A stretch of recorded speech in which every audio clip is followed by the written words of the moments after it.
আসসালামু আলাইকুম রহমতুল্লাহি ওয়া বারাকাতু। কি অবস্থা গাইস, কেমন আছেন? আশা করি সবাই ভালো আছেন।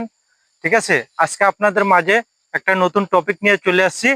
সেটা হলো কি, আমরা যে সময় ছোট বাচ্চা ছিলাম তখন আমাদের চেহারাটা খুব সুন্দর ছিল, দেখতে খুবই অসাধারণ লাগতো।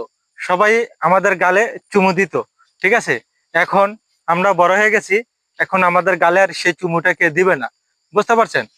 এই যে এই পাতাগুলার জীবনটা কেবল শুরু হয়েছে, এই পাতাগুলার জীবনটা একদম কেবল শুরু, নতুন জীবন ওদের। ঠিক আছে, দেখেন ওদের চেহারাটাগুলি এখন খুব সুন্দর পাতাগুলার। হ্যাঁ, এটার থেকে আমরা একটা অক্সিজেন সংগ্রহ করি, এটা আমাদেরকে একটা অক্সিজেন দেয় এই গাছগুলায়। ঠিক আছে, তো এই গাছটগুলি যার সঙ্গে বয়স হয়ে যাবে গা, এইটগুলি ঢুলে পড়ে যাবে গা এই গাছগুলা। আর আমরা তো মানুষ, মনে করেন আমাদের তো যে দিনগুলা চলে যাইতেছে, এই দিনগুলো আমরা আর ফিরে পাবো না। ঠিক আছে, তো কেমন লাগছে গাইস কথাগুলা? অবশ্যই একটা কমেন্ট বক্সে জানায় দিবেন।